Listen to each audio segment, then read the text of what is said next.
The exam mess escalates. Amid the NEET UG row, another exam has been postponed.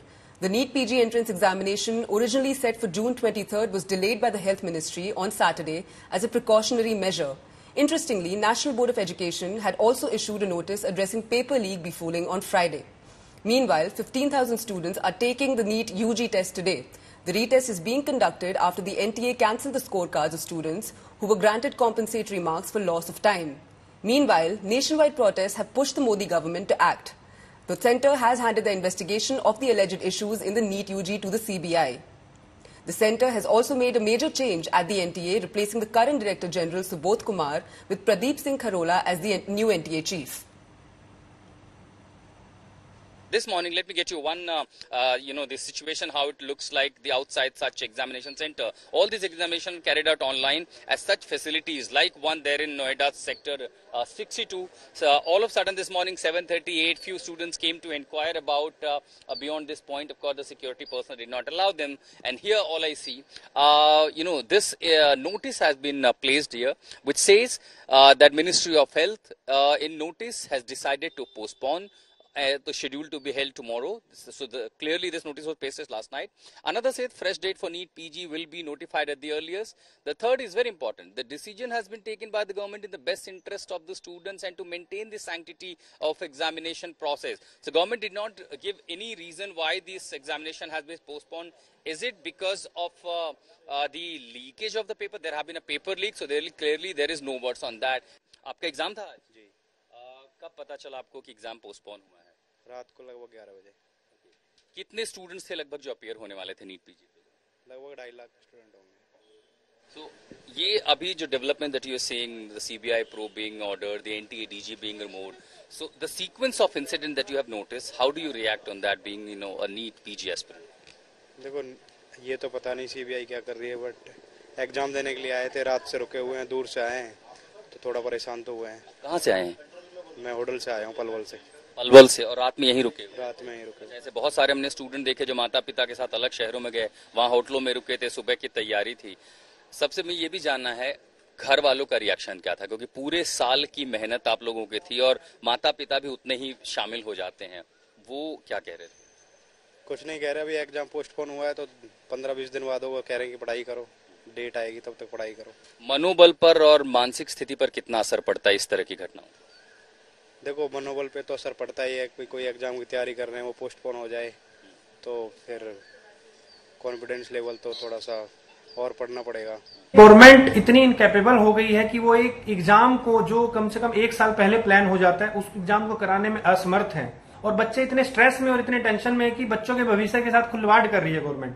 कुछ बच्चे ऐसे हैं जो कर्ज लेके, लोन लेके अपनी तैयारी कर रहे हैं, जो इस उम्मीद में बैठे थे कि आज एग्जाम देके कल या परसों या 1 महीने बाद अपना कहीं नौकरी ज्वाइन कर लेंगे, मेडिकल ऑफिसर की या फिर जूनियर रेजिडेंटशिप की, ताकि वो अपना खर्चा चला सके। We are looking at the situation very closely and we will make sure that no wrong step is taken. The new date of examination should be given with ample number of time and students should not panic, and we expect that certainly we get some answers from the national board. इस बार बिना reason के अचानक से इसको postpone करना ये समझ के परे है। और नीट पीजी तो वैसे भी ऑनलाइन बेस्ड है, ऑफलाइन बेस्ड है भी नहीं। तो ऑफलाइन पेपर का एक वो चांस था, चलिए वो लीक हुआ या जो भी उसमें हुआ वो अलग बात था, बट नीट पीजी तो एक ऑनलाइन पेपर होना था, इसकी तो लीक होने की संभावना बहुत ही कम थी। इनको अगर करना भी था अगर पोस्टपोन, तो ये कुछ दिनों या कुछ हफ्तों पहले कर देते। मेडिकल एजुकेशन की पूरी धज्जियां उड़ा दी हैं। Medical education of India, Bharat जिसको मैं बोलूंगा विकसित भारत, डेड हो चुका है। मेडिकल एजुकेशन, नीट यूजी का भी आप देखेंगे, नीट यूजी का स्कैम अभी तक खत्म नहीं हुआ था। नीट पीजी का एग्जाम 10 घंटे पहले कैंसिल करना साफ साफ यह दर्शाता है कि नीट पीजी का एग्जाम भी लीक था, पेपर लीक था, यहां से साफ पता चलता है। तो मेरा ये अनुरोध है ऑनरेबल प्राइम मिनिस्टर से, मोदी जी से, कि प्लीज इंटरवीन कीजिए, परीक्षा पे चर्चा से नीट पे चर्चा कीजिए। अब In the midst of this, the opposition is criticizing the Modi government for repeated exam failures. Rahul Gandhi has attacked Prime Minister Modi, calling the BJP government the biggest threat to students' future. उस पे लगातार court भी monitor कर रहा है, लगातार ministerial inquiry भी हो रही है, लगातार सीबीआई इंक्वायरियां भी मार्क हो चुकी हैं, उसे बहुत सीरियसली लिया जा रहा है। वो उसमें कोई भी जो कमियां नहीं रहेगी, क्योंकि वो बच्चों के जिंदगी का भविष्य का सवाल है, उसमें कोई भी लीनियंटी कोई भी बरती नहीं जाएगी। ये चीजें आगे से ना हो, सेंट्रल गवर्नमेंट और मिनिस्ट्री इस तरीके पे ध्यान दे रही है। भी ये क्यों लोग यार, लोगों के मतलब बच्चों की जिंदगी का भविष्य है, आप उनसे खेल रहे हो। एक रात पहले ये घोषणा कर देना कि अब एग्जाम नहीं होगा, ये सरकार एग्जाम नहीं करा पा रही है। नौजवानों के बीच ये सरकार अपना विश्वास पूरी तरह से खो चुकी है। जो शिक्षा मंत्री आज से 4 दिन पहले एनटीए को क्लीन चिट दे रहे थे, अब एनटीए के डायरेक्टर जनरल जो एग्जाम्स के हैं उनको हटा रहे हैं। ये क्या लीपापोती चल रही है? किसको बचाया जा रहा है? क्या एक अफसर जिम्मेदार है सारे एग्जाम्स में जो घपले हो रहे हैं उसमें? क्या उसके ऊपर किसी का वरदहस्त नहीं है? ये जांच कब होगी? कब ये सारे जवाब लोगों को मिलेंगे? कब ये सरकार सिर्फ एग्जाम ठीक करा पाएगी? It's a complete failure of the government of India because with so much technology, I can't seem to understand why there are so many glitches every time there's a competitive exam. Children and parents work very, very hard to cross this big path and this milestone of their life. And if children are going to get cheated like this, it's very, very unfortunate. And the government has failed us. Every time they promise something, something else comes up. So how do you be rest assured that this will be fair and a just exam? And what emotional cost of the children and the parents? जब से Bharatiya Janata party की सरकार इस देश में आई है, लगातार पर्चे लीक हो रहे हैं। लगातार कोई पहली घटना नहीं, नीट का हुआ, नेट का हुआ। इसके पहले उत्तर प्रदेश में पुलिस भर्ती 60 लाख अभ्यर्थी भर्ती हुए थे, उसका पर्चा लीक हो गया था। आप सोचिए, देश के अंदर में 12th का एग्जाम देने जाओ तो पर्चा लीक हो जाता है, ग्रेजुएशन का एग्जाम देने जाओ तो पर्चा लीक हो जाता है।